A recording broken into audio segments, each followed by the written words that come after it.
Well, hello and good evening. Thank you for joining me. I am Frost PDP, and today we are playing more Master of Orion 2. The human empire rules the stars, because frankly that's what we are doing. We are ruling the stars. So our enemies in the Alarian Empire, they seem to be gone. They were split up between the fish people and the, I guess, the psychic people.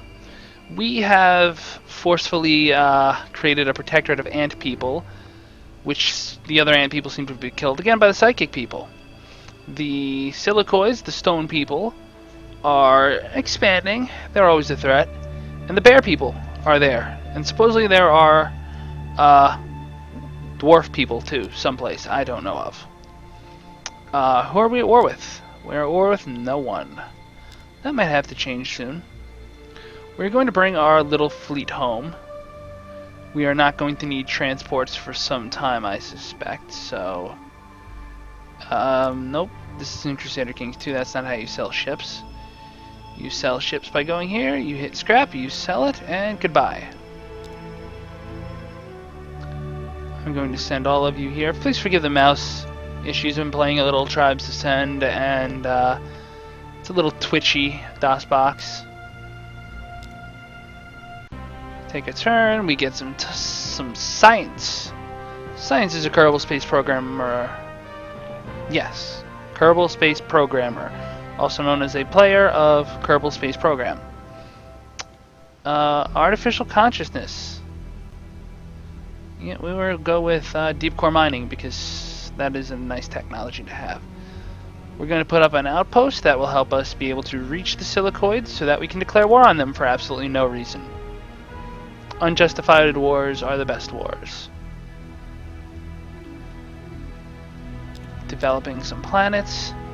At this phase of the game, it makes you wish that this was a little bit more developed of a game. I understand that it's old, it's outdated, it's old tech, but with a little modern take on it, perhaps, the game would be especially gorgeous. You would be able to hit, instead of just having to go return, go to the next thing I built. Ooh, the two big powers left in the universe are at war with each other. They will be way too occupied to do anything about us, won't they? You know, pathing, instead of having to just click here to here and the next turn here to here. If I could click here, click here, click here, that would be great. Seagull Muscata. I can reach them, right? Yes, I can. Good. Don't need to build any specialty build things. Any sort of war we declare on these guys is going to be tough because the silicoids are traditionally difficult. They are a mass production race. They always have a big fleet. But they're really not the people I'm worried about. I'm definitely worried about the Cylons being the second best power in the universe. Well, let's see. They're not going to vote for anyone else but me, so... Let's see. Do I vote for them? No. No, I don't think I'm doing that. In fact, I don't think there's going to be a Galactic Emperor anytime this game.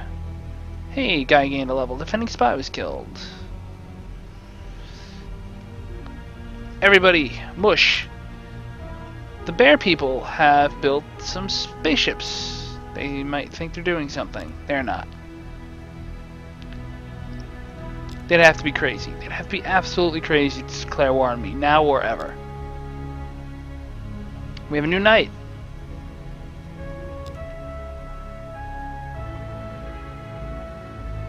And sure, what's the recyclotron do? Every unit of population gets free production. Yeah, I'll take that gladly. I mean, this is like research land. Why is this research land? It's supposed to be production land. Because we don't have anything to produce. Because we're at our force limit. It's not force limit, it's well, it's force limit. it's command points. It's not called force limit, but it's force limit. Before force limit. Stock exchange, robot factory, terraforming. At this point we're building little Edens for ourselves, which is always good. And yep, 2 turns to Musica. And then we can get this party started. Spaceport, Starbase. Make that Starbase. Hold up. Slow down, Frost.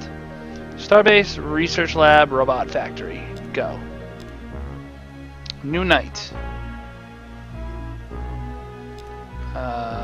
Robot Factory, Recyclotron. Go. Every unit of, especially 10% tax rate, which we don't need to be at. Every unit of population producing an extra unit of production is beautiful. Is Saul even doing anything? No, it is not. Well, that's a shame. How about its neighbor?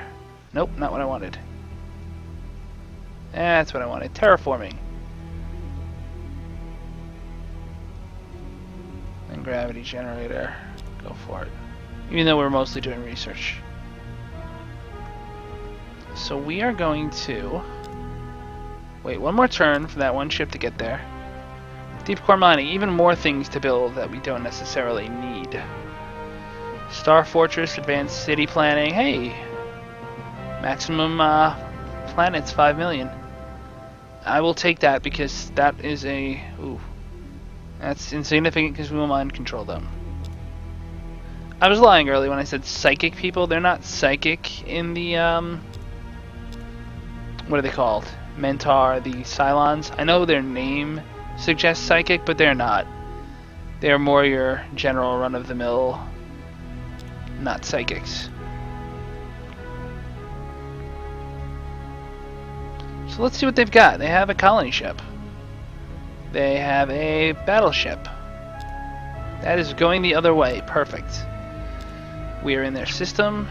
We have one battleship plus a starbase to face. Sure. Times like these, I wish I could zoom out. Times like these, I wish I was facing a threat. Ooh. You see how this is gonna end, don't you?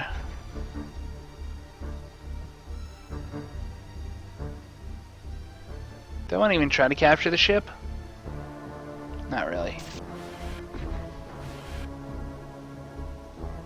We're gonna have a leader on that thing.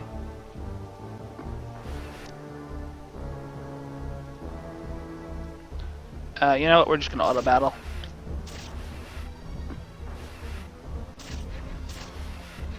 Now, for those who are curious, there is an option to auto calculate battles that would essentially allow. It's what it says. You know, battles would be determined based on the technology of the given ships, etc., with some room for like different random chance, and that would probably be easier than playing through a lot of battles. But half the fun of this game is clicking that mind and control button because you're going to get either new technology or new anything. So, by the way, we're at war. There's no such thing as aggressive expansion in this game, although I'm sure there's some ticking diplomatic thing where they go, hey, you just straight up invaded them. I know I didn't have a treaty with them, so I'm not going to get anything for that, but I'm sure there's something. Guy gets finished a recyclotron. Well, that's nice. Now you can build a mine. And a waste dump. And I don't even know what. Colony bases. Until you can't build anymore. Because we're getting to the point where we can terraform things. And yes, we are now at war. So, silicoids are really bad at science. Morale, research lab, they're just not good at it. Could be better. Well, let's build a barracks and then a starbase, I guess.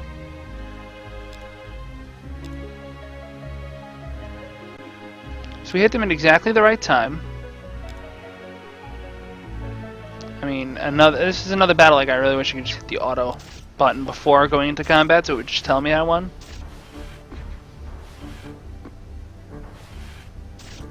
So you guys are all treated to the lovely chaos.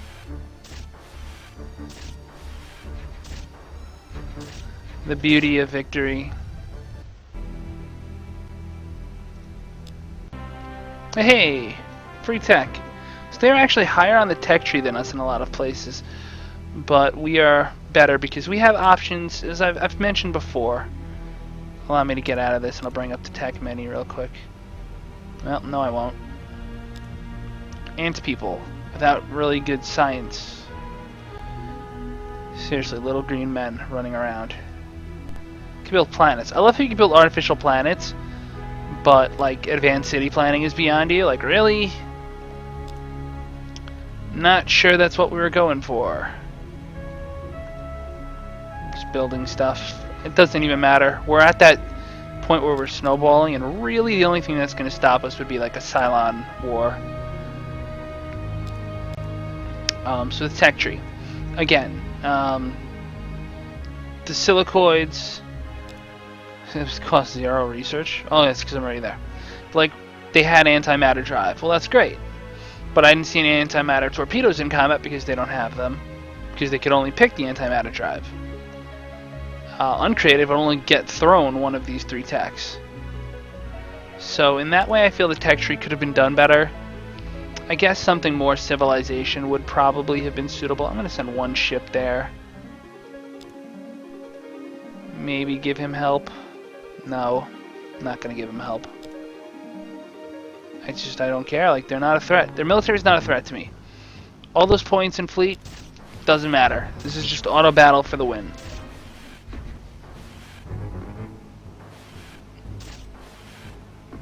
Eventually we'll have enough votes in the Senate that we can just vote ourselves ruler, because we'll be the ruler. And I've always found it fun to, like, in games like this when you can vote for a leader, if you're clearly snowballing, the only thing left to do becomes, hooray, becomes to vote someone else as leader, even though, like, you can vote for whoever you want and you'll get it. You vote someone else as leader, and then refuse to surrender, because the game's like, oh, it basically says like, hey, there's a new person, do you want to resist or no? And if you say no, you die, so you have to resist, but you're going to lose, or at least that's what the game would think. It would think you're going to lose. It's built to assume you're going to lose. When someone's got 2/3 of the universe, the game's over. That's the whole point of the mechanic.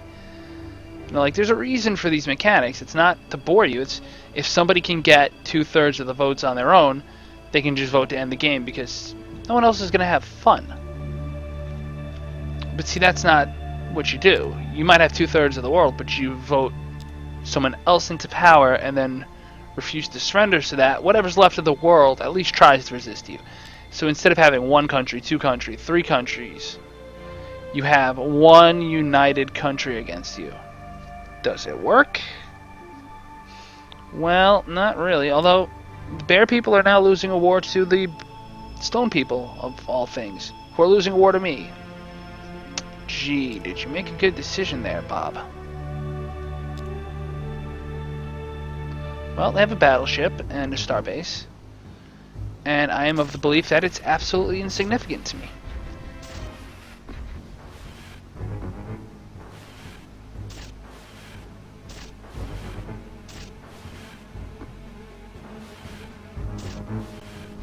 If I was concerned about min-maxing, I would be selling off my smaller, junkier ships, but I'm not.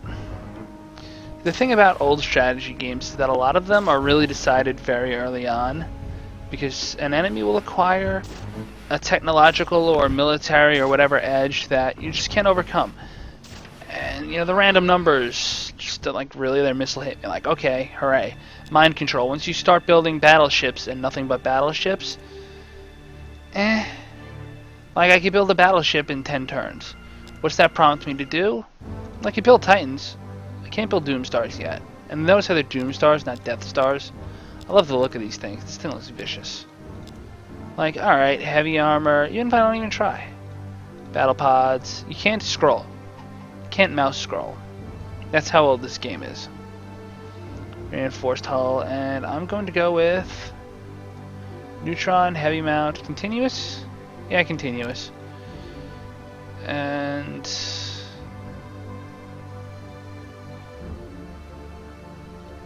a couple of shot twos, just for anti-planetary purposes. 16. Does that sound like enough? No? Yes. Bombs. Bombers. Sure, we'll build a bomber. You know what? put 2 bombers on it. I'm assuming those are good planets. If not, they're kind of a waste. So Nemesis, 23 turns. I mean, that's the only thing that'll take me time to build. But it's a Titan. It should take time to build. And I have to go in and out of the menus. You can see where there's the beauty of it and how simple it is. But there's the nagging things that just the technology just wasn't there yet. It just wasn't there. And Master of Orion 3 is infamous for being over budget, to say the least, over bloated, underdeveloped. They had so many good ideas, and then you wound up with a game that didn't work. And you know, I play a lot of Tribes Ascend, and I say this is a great game, even though it wasn't finished. Well, Master of Orion 3 was a game where I said this game isn't finished, and it would have been a great game. Big difference. Plenty of mods were built to try to ameliorate the problems. You know, I'm just clicking random buttons. You know, they wanted to build it. There's, you know, vanilla, strawberry, tropical, chocolate. There's all sorts of different mods that add functionality, like transports. Transports were so bugged in Master of Orion 3 that they didn't work. The AI would not properly use them. They build them one turn and disband them automatically the next. Disband I just picked up from years of Civilization. It'd build the thing and then scrap it the next turn, so they'd never actually invade you, so they couldn't conquer you. 5 heavy G. And what I'm going to do is I'm going to buy... I can just go straight for buying the deep core mine. Well, hold on. Robo-miner plant, no. Robotic factory would give 15. This gives 15 anyway. So buy it, because $1,000 is nothing. And how do you governor? Auto build. So he's just going to build whatever he wants to build. $1,000 is almost nothing. Silicoid spy steals auto lab, but even if that's true, it doesn't matter. Sure, 2 pollution, not worth it. Spies, 1 turn on each. Go.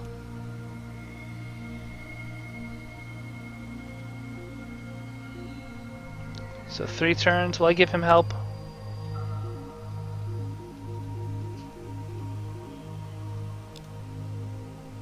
Sure, he gets help. Just in case there's some defense there. Sarnath. Well, gold deposits are nice. So the auto battles will be a little longer. Apologies for that. That's just sort of how these games go.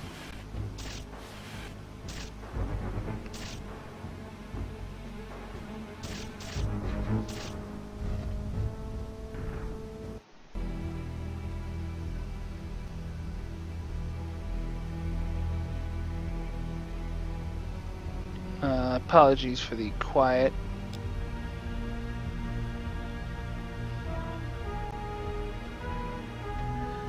You know, life strikes in weird ways.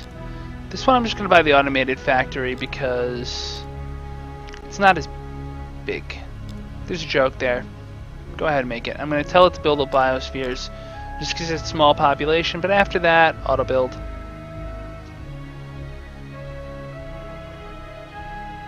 Yeah, okay, I love the idea of a huge showdown between 2 huge fleets, but the AI never really keeps its fleets together. It kind of becomes a problem. But, you know, that's the way these games go. Anyhow, I think I'm going to take a little break here. Thank you for joining me, and as always, La Paz.